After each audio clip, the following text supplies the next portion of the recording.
l'évangile selon Ruth, plus exactement dans le livre de Ruth, nous découvrons comment deux femmes, unies par le deuil, puisque toutes les deux ont perdu leur mari, vont faire l'expérience de la providence de Dieu, du secours de Dieu, ce qui donnera à leur vie un nouveau départ. Et derrière cette belle histoire, où se mêlent le désespoir, la loyauté, le courage et finalement l'amour, eh bien nous pouvons y voir les vérités de l'évangile du salut en Jésus-Christ, raison pour laquelle nous avons intitulé cette série « L'évangile selon Ruth ».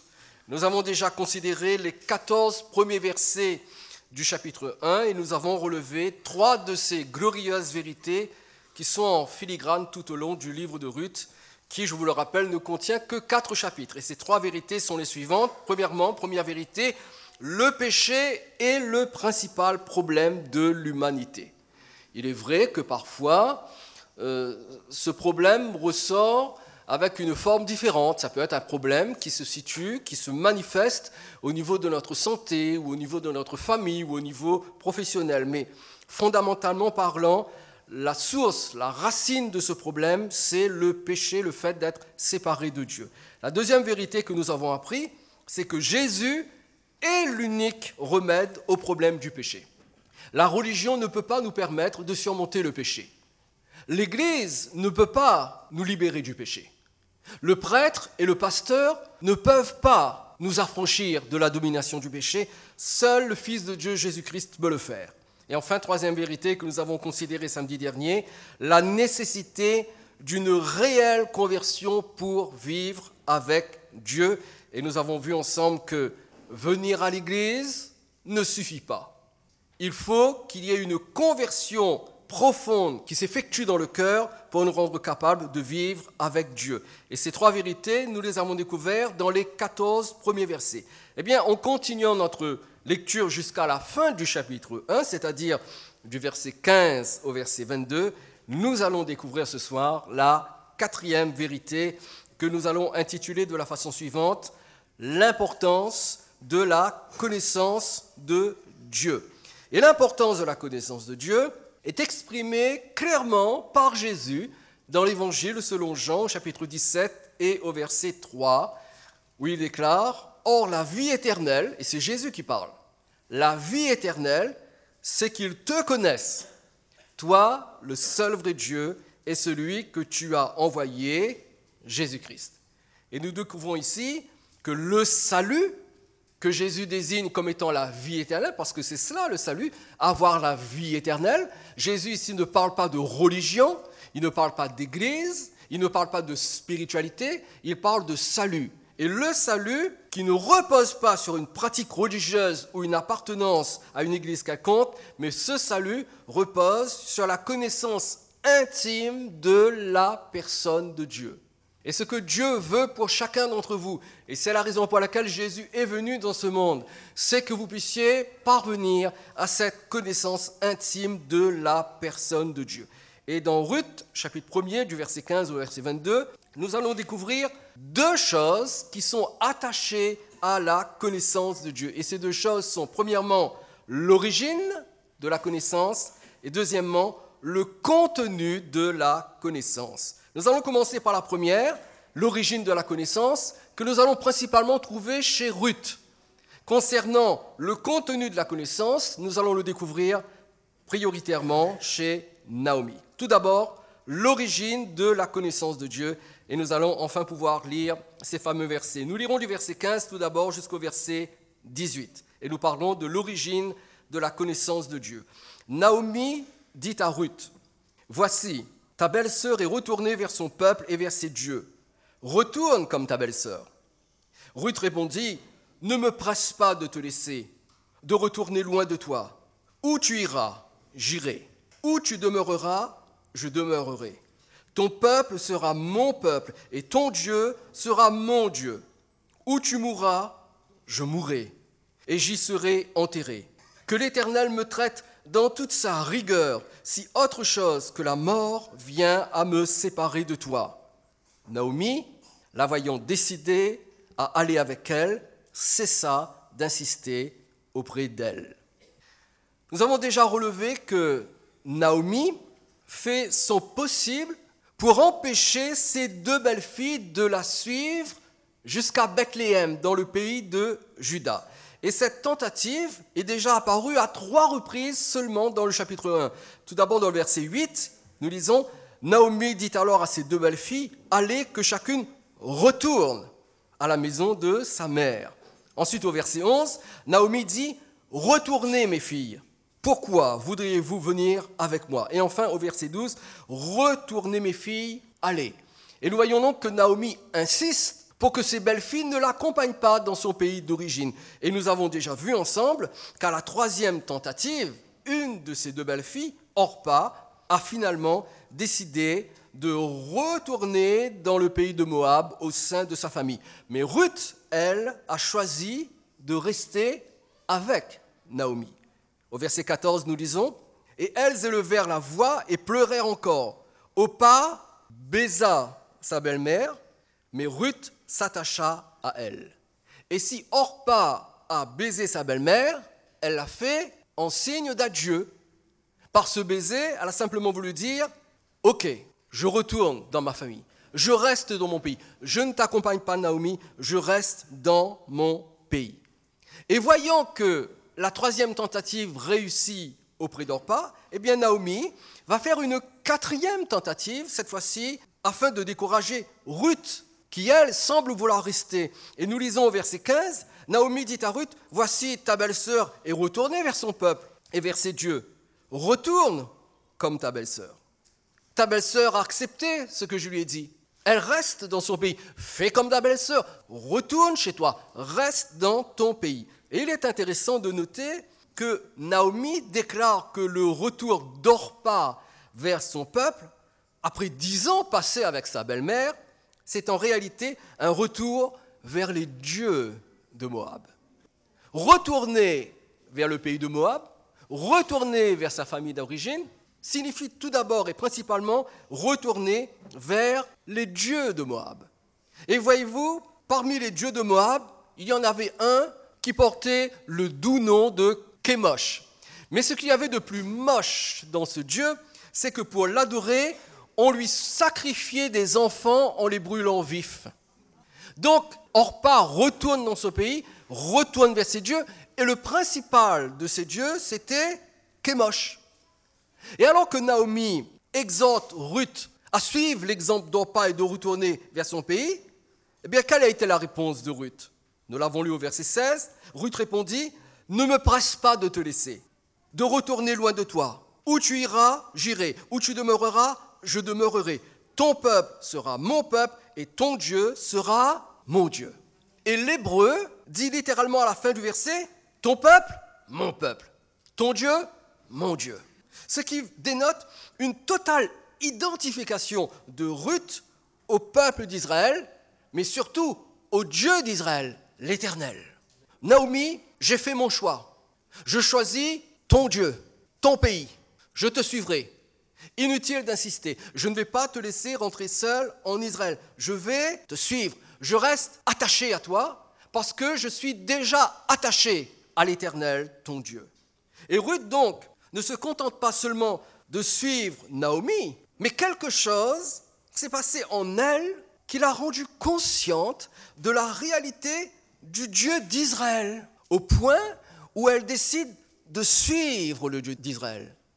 Et derrière l'attachement de Ruth à Naomi, il y a littéralement son attachement au Dieu d'Israël, et elle décide d'appartenir au Dieu d'Israël, mais elle le fait même en prononçant un serment. Le verset 17 déclare, « Où tu mourras, je mourrai, et j'y serai enterré. » Et elle ajoute, « Que l'Éternel me traite dans toute sa rigueur, si autre chose que la mort vient à me séparer de toi. » Et dans cette expression, « que l'Éternel me traite dans toute sa rigueur », il s'agit d'un serment qu'elle fait. Je m'engage auprès de Dieu. Je ne vais jamais abandonner ce Dieu. Maintenant, je le connais. Je sais qui il est. Je veux lui appartenir. Donc, Naomi, inutile d'insister. J'ai fait mon choix.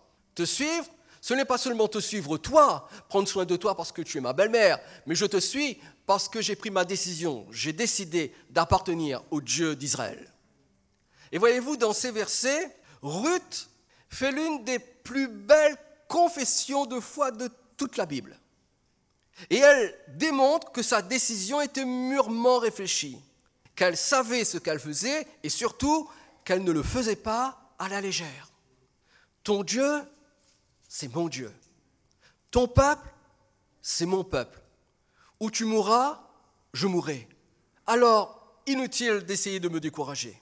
Ma décision est prise. Et Ruth n'agissait pas seulement sous le coup d'une émotion, comme l'a fait Orpa, mais Ruth avait décidé en son âme et conscience de vivre avec le Dieu d'Israël. Alors vous comprenez pourquoi on parle de vraie conversion. Une conversion peut être fausse lorsqu'elle est vécue uniquement sous le coup de l'émotion. Mais lorsqu'une conversion est mûrement réfléchie et que la décision se fait en âme et conscience, alors oui, là, cette conversion devient profonde et solide.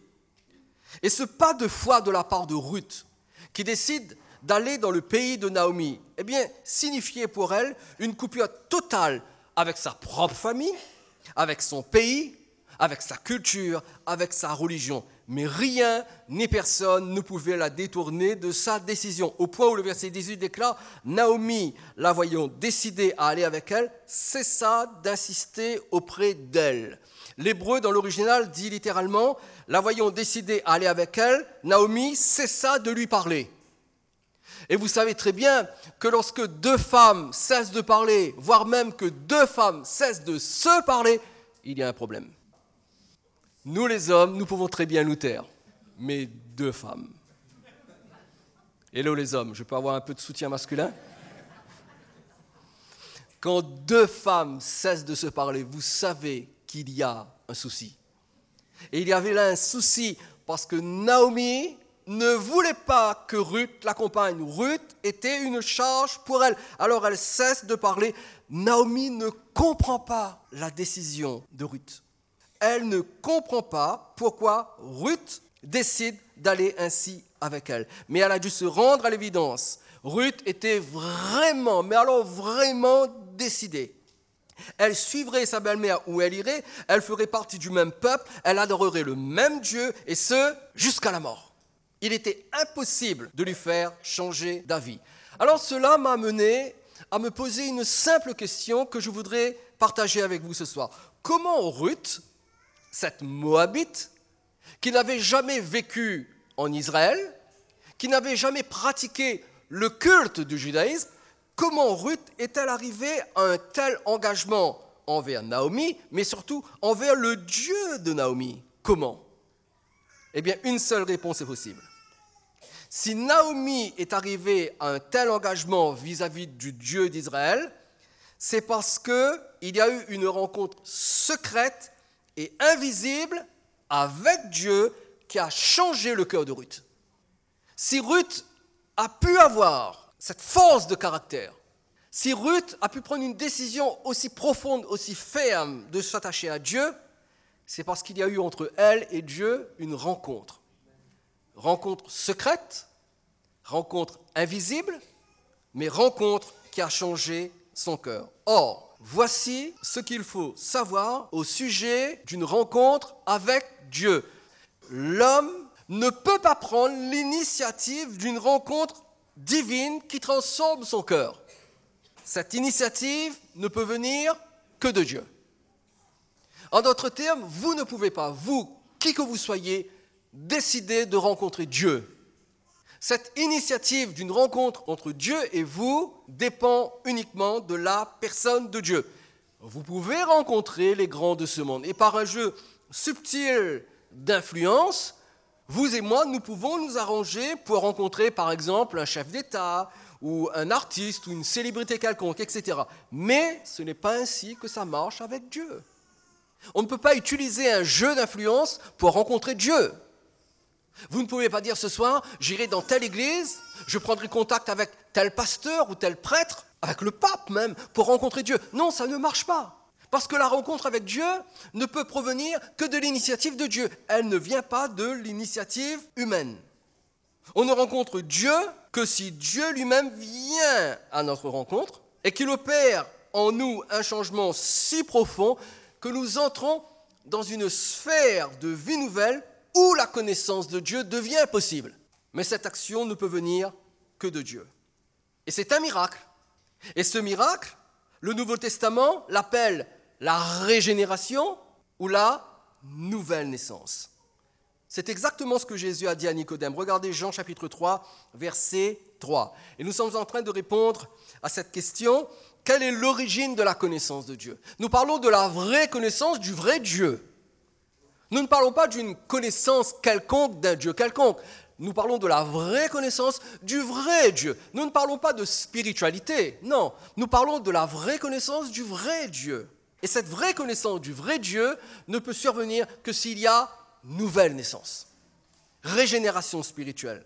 Jésus lui répondit, en vérité, je te le dis, si un homme ne naît de nouveau, il ne peut voir le royaume de Dieu. Un peu plus loin, Jésus lui dira, si un homme ne naît d'eau et d'esprit, il ne peut entrer dans le royaume de Dieu. Donc, il ne peut ni voir, ni entrer dans le royaume de Dieu, si tout d'abord, il ne naît pas de nouveau. Paul, de son côté, déclare que le salut a lieu grâce à la régénération spirituelle, ce qui désigne la même action. Régénération, nouvelle naissance, c'est la même chose. Et il s'agit d'une action divine qui introduit le pécheur dans la sphère de la vie nouvelle qui le rend conscient de la réalité de Dieu. Si on ne naît pas de nouveau, on n'est pas conscient de Dieu. On peut vouloir d'une religion, on peut pratiquer une religion, on peut même pratiquer une spiritualité, mais on ne peut pas connaître Dieu. On ne peut pas avoir conscience de Dieu. On a peut-être conscience d'une dimension spirituelle, parce que voyez-vous, la dimension spirituelle, elle est à la portée de tout un chacun. Il suffit de s'intéresser aux religions orientales, de pratiquer un peu de méditation, d'aller voir un moine bouddhiste, et vous avez accès à une dimension spirituelle, mais je tiens à vous prévenir, c'est une dimension spirituelle dangereuse. Dangereuse parce qu'elle est ténébreuse. Et alors que vous entrez dans cette dimension spirituelle, vous n'avez quand même pas la connaissance du vrai Dieu. Parce que cette connaissance du vrai Dieu ne vient que par la régénération lorsque vous êtes introduit dans la sphère de la vie nouvelle qui vous rend conscient de la réalité de Dieu. Tite chapitre 3 verset 5 déclare « Il, parlant de Jésus, il nous a sauvés, non à cause des œuvres de justice que nous aurions faites, mais selon sa miséricorde, par le bain de la régénération et le renouvellement du Saint-Esprit. » Comment nous a-t-il sauvés? Par le bain de la régénération. C'est-à-dire quelque chose se produit au plus profond de nous-mêmes. Qu'est-ce que la régénération? Qu'est-ce que la nouvelle naissance? La régénération ou la nouvelle naissance, c'est un acte de création. Un acte de création que Dieu opère dans notre esprit, qui rend notre esprit nouveau et qui nous permet de commencer une nouvelle vie avec Dieu. Voilà ce que c'est que la régénération. Paul dit dans 2 Corinthiens chapitre 5, verset 17, « Si quelqu'un est en Christ, il est une nouvelle création. » Il ne dit pas « si quelqu'un va à l'église ». Il ne dit pas « si quelqu'un adhère à la religion chrétienne », non. Il ne s'agit pas ici de religion ou d'église, il s'agit d'une union avec le Christ. Si quelqu'un est en Christ, si quelqu'un est uni à Christ, il est une nouvelle création. Les choses anciennes sont passées. Quelles choses anciennes? Pas physiquement, parce que quand vous êtes recréé spirituellement, vous gardez la même apparence physique. Vous n'allez pas pouvoir changer de peau comme Michael Jackson, ce n'est pas possible. Vous allez toujours rester comme vous êtes. Physiquement, vous n'allez pas changer. Vous allez garder le même nom. Les mêmes facultés émotionnelles, psychologiques, intellectuelles. Mais spirituellement, au fond de votre cœur, quelque chose changera. Les choses anciennes seront passées. Tout cet éloignement de Dieu va disparaître. Et voici, toutes choses sont devenues nouvelles. C'est-à-dire, à partir de cet instant, tout d'un coup, alors que Dieu était en dehors de votre conscience, loin de vous, vous étiez étranger à Dieu, tout d'un coup, Dieu devient réel. Et ce miracle, vous ne pouvez pas le produire. Je ne peux pas le produire. Tout pasteur que je suis, je ne peux même pas le produire chez vous. Je ne peux même pas prier pour que ce miracle ait lieu chez vous. Ce miracle relève de l'initiative souveraine de Dieu. Le prophète Ézéchiel dit au chapitre 36 et au verset 26, « Je vous donnerai un cœur nouveau. Je mettrai en vous un esprit nouveau.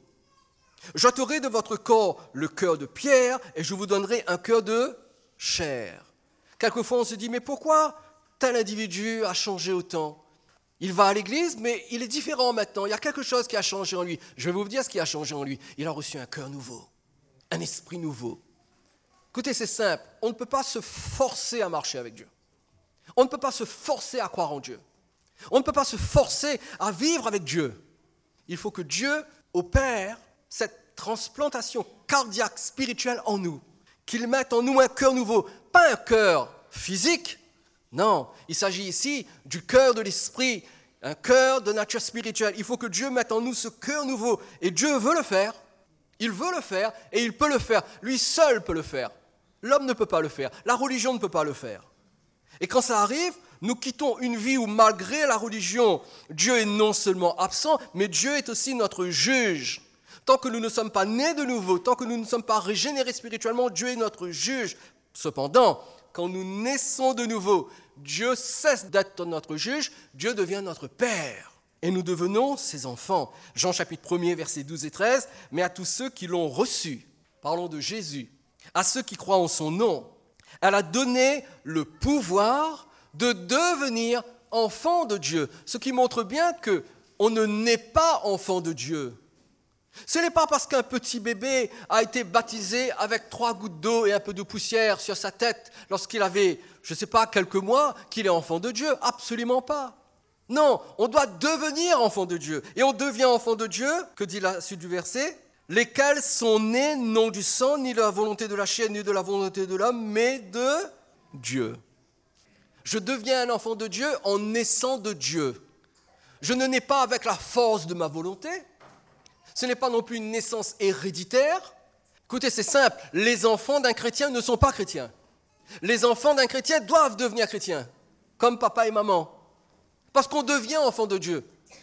Si vous ne devenez pas enfant de Dieu, vous n'êtes pas enfant de Dieu, quand bien même vous allez à l'église. Si vous n'êtes pas un enfant de Dieu, si vous n'êtes pas né de nouveau, vous n'êtes pas un enfant de Dieu, quand bien même vous croyez en Dieu. La Bible dit que les démons aussi croient en Dieu. Est-ce que les démons sont des enfants de Dieu ? Bien sûr que non. Il faut naître de nouveau. Alors la question à laquelle on arrive est la suivante. Que peut faire un homme, une femme, un individu quelconque, que peut faire un homme pour naître de nouveau ? Eh bien, la même chose qu'un bébé lorsque vient le moment de naître. Rien. Avez-vous déjà entendu un médecin s'approcher du ventre bien rond de la femme enceinte et de dire « Écoute bébé, c'est le moment de sortir. Je vais te donner quelques instructions. Suis-moi à la lettre, tout va bien se passer. » Vous l'avez déjà entendu ? Jamais. Lorsque Sylvain a accouché de nos 10 bébés,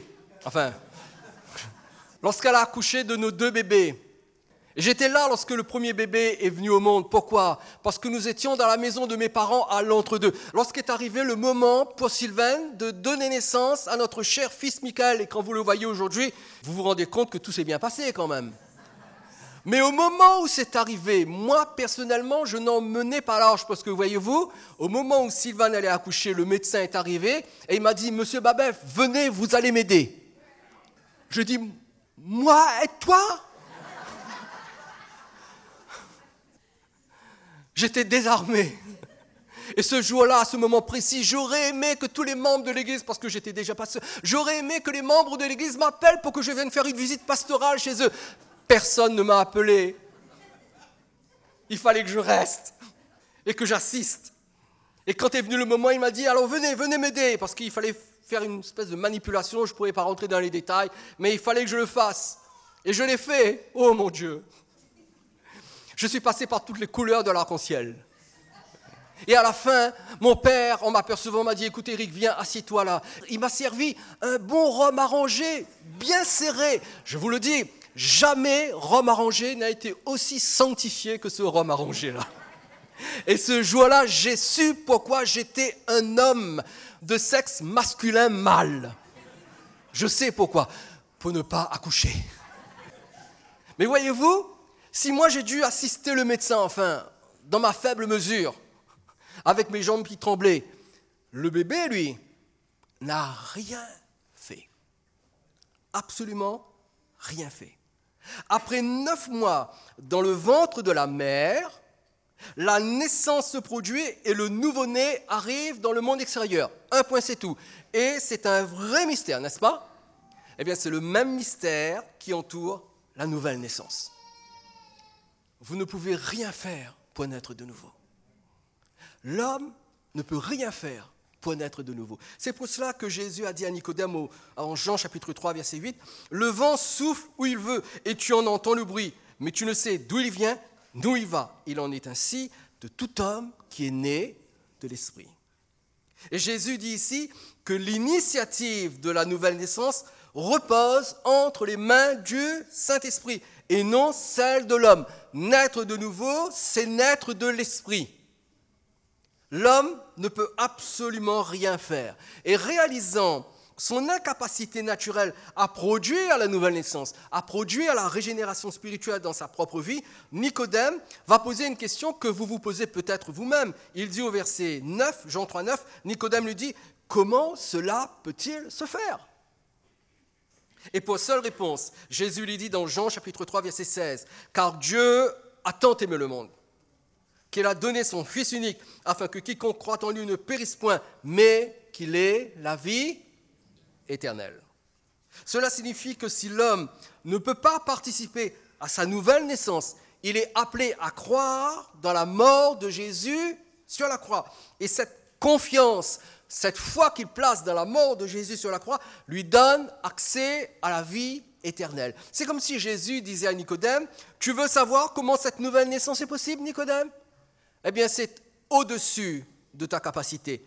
Contente-toi de croire dans le sacrifice du Fils de Dieu. Crois seulement, et tu auras la vie éternelle.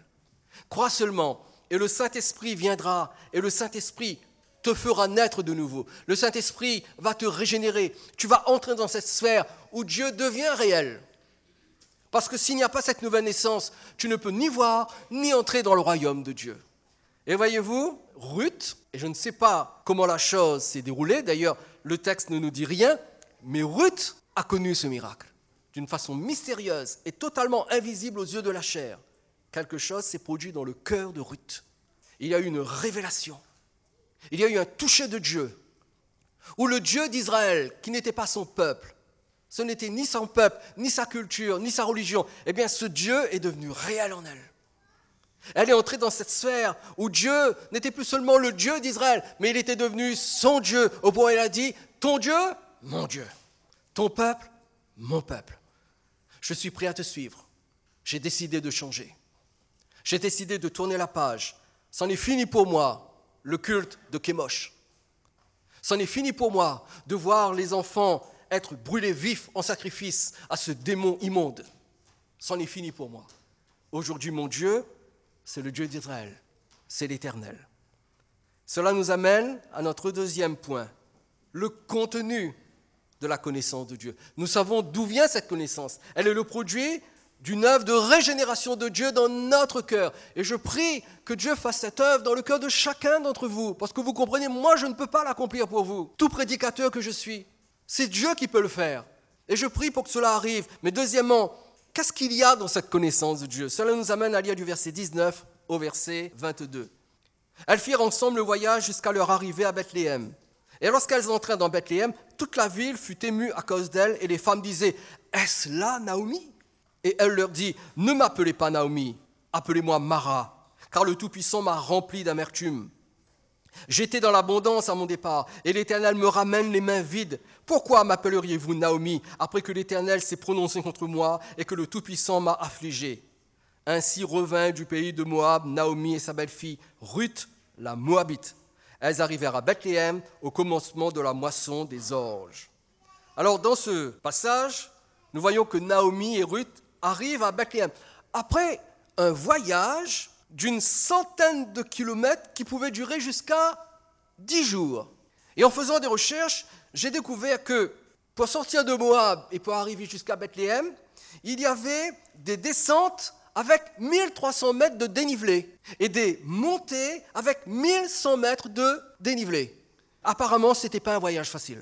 Et ça a duré au moins une dizaine de jours. Et lorsque Naomi et Ruth sont arrivées à Bethléem, eh bien les femmes de Bethléem, en les apercevant, ont demandé spontanément « Est-ce là Naomi ?»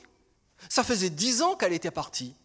Est-ce là Naomi ? Ce qui semble indiquer que cette absence de 10 ans et toutes les épreuves que Naomi avait vécues à Moab, la perte de son mari, la perte de ses 2 fils, eh bien, cette absence a négativement marqué l'aspect de Naomi.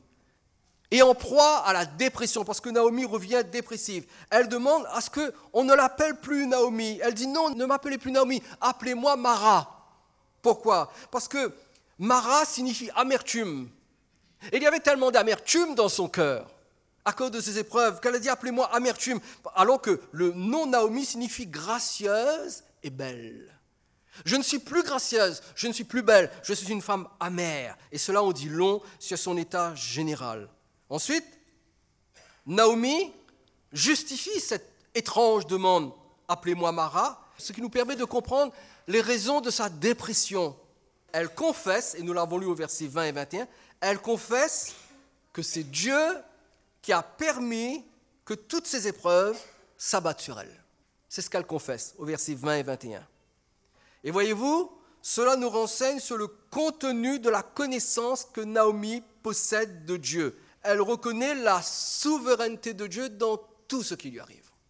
Et voyez-vous, c'est ainsi que l'on connaît, que l'on discerne qu'une personne connaît vraiment Dieu. Lorsqu'elle est prête à accepter la souveraineté de Dieu dans tout ce qui lui arrive, que cela soit négatif ou positif. Elle dit, l'Éternel s'est prononcé contre moi. C'est-à-dire, l'Éternel a témoigné contre moi. L'Éternel m'a accusé. Et pour Naomi, c'est clair, les épreuves qu'elle a connues indiquent que Dieu était en désaccord avec sa vie lorsqu'elle était à Moab. Et elle le dit, Dieu a témoigné contre moi. Il a prononcé contre moi. Il m'a accusé. Ensuite, elle ajoute, le Tout-Puissant m'a affligé. Le Tout-Puissant, El Shaddai. Celui qui peut tout et à qui rien ni personne ne résiste. Le Tout-Puissant m'a affligé. Et selon les mots hébreux qui sont utilisés dans cette expression, le Tout-Puissant m'a affligé, on pourrait le traduire de la façon suivante, celui qui peut tout et auquel personne ne résiste m'a désapprouvé et m'a brisé. Il m'a désapprouvé et il m'a brisé parce qu'il peut tout faire et rien ne peut lui résister. Souvenons-nous que Naomi faisait partie du peuple élu de Dieu, ce qui l'a placé sur le terrain de la discipline du Seigneur lorsque cela était nécessaire. Voyez-vous, lorsque nous appartenons à Dieu et qu'il devient notre Père, en tant que Père, il nous discipline, nous, ses enfants. Et parce que Naomi faisait partie du peuple de Dieu, elle était sur le terrain de la discipline du Seigneur. Regardez Job, chapitre 5, versets 17 à 18. Il est dit, « Heureux l'homme que Dieu châtie. » Lorsque vous, en tant que croyant, vous arrivez à accepter que dans votre vie, il y a eu un châtiment de Dieu. En d'autres termes, vous ne pointez pas le doigt systématiquement sur le diable. Lorsque vous acceptez, que vous comprenez que ce qui vous est arrivé a été un châtiment de Dieu, alors là, vous pouvez dire que vous vous êtes approché de la véritable connaissance de Dieu. Heureux l'homme que Dieu châtie. Ne méprise pas la correction du Tout-Puissant. Il fait la plaie et il la bande. Il blesse et sa main guérit. Et Naomi ici illustre la vraie connaissance de Dieu. Un Dieu qui n'est pas simplement au service des hommes pour servir leur intérêt, mais un Dieu qui est le maître souverain et qui contrôle absolument tout au point de discipliner ses bien-aimés, ceux qui lui appartiennent. Lorsqu'une personne ne se retourne pas contre Dieu ou ne se détourne pas de Dieu lorsqu'il expérimente la souffrance, mais plutôt il se tourne vers Dieu dans l'humilité, alors cette personne connaît Dieu. Mais si au sein de la souffrance, on se détourne de Dieu ou on se retourne contre Dieu, cela montre une chose, la connaissance de Dieu est ou infime ou absente. Parce que quand on connaît Dieu, on sait une chose, il est le maître souverain. Il blesse, mais il guérit. Il discipline, mais il restaure. Et Naomi connaissait Dieu, même si le chagrin et la dépression l'empêchaient momentanément de voir que Dieu était à l'œuvre dans sa vie, en dépit de ses souffrances. Mais Naomi connaissait Dieu. Et elle déclare au verset 21, « J'étais dans l'abondance à mon départ, et l'Éternel me ramène les mains vides. » Et elle fait sans doute référence à la perte de son mari et de ses 2 fils. Quand je suis parti, j'avais un mari, j'avais 2 fils, mais je reviens les mains vides. Plus de mari, plus de fils. Ils sont sortis de ma vie. Cependant, alors qu'elle n'en est pas consciente, Naomi ne revient pas les mains vides. Vous savez pourquoi ? Parce que Ruth était avec elle. Son mari n'était plus là, ses 2 fils n'étaient plus là, mais Ruth était avec elle.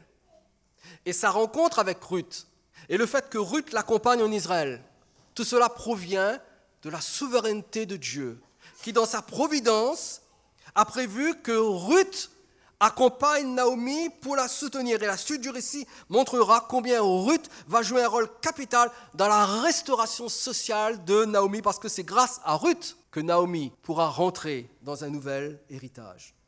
Vous et moi, nous ne voyons pas toujours ce que nous avons entre les mains. Quand vient la souffrance, quand vient la douleur, quand vient l'épreuve, alors que nous pleurons parce que nous souffrons trop, nous ne voyons pas ce que nous avons entre les mains. Nous les estimons vides, alors que dans sa souveraineté, Dieu a déjà préparé la solution à notre problème. Et Naomi ne le savait pas, mais Dieu avait déjà tout prévu. Il avait déjà tout préparé. Et je lirai ce dernier verset pour terminer. 1 Corinthiens chapitre 10, verset 13. Je lis dans la Nouvelle Bible seconde, 1 Corinthiens 10, 13. « Aucune épreuve ne vous est survenue qui n'ait été humaine. Or, Dieu est digne de confiance.